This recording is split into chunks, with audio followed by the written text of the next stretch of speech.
Сотрудниками Главного управления уголовного розыска МВД России при взаимодействии с коллегами из Чувашской республики и Службой безопасности Почты России задержаны подозреваемые в мошенничестве в отношении граждан, которые совершали покупки товаров в интернете. Установлено, что на специально созданных в сети сайтах злоумышленники размещали объявления о продаже импортных фотоштор, комплектов постельного белья, парфюмерии и других товаров по привлекательным ценам.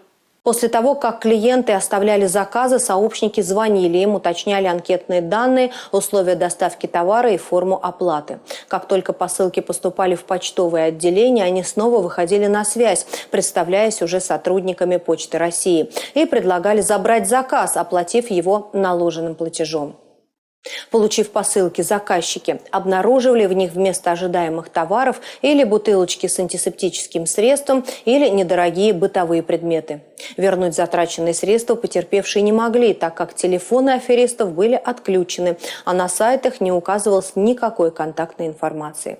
Следственными органами полиции было возбуждено уголовное дело по признакам преступления, предусмотренного частью 4 статьи 159 Уголовного кодекса Российской Федерации.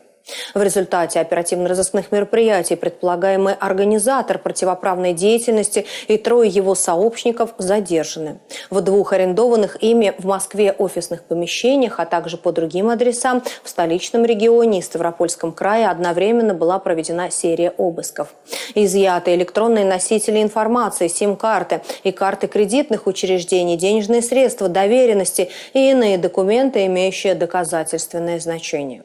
Кроме того, полицейские обнаружили поддельные нотариальные доверенности, которые подозреваемые использовали для получения денежных средств от доверчивых граждан.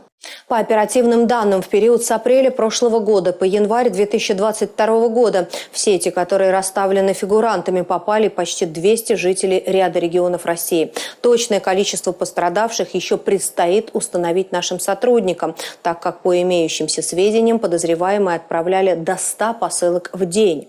Мужчине избрана мера пресечения в виде заключения под стражу.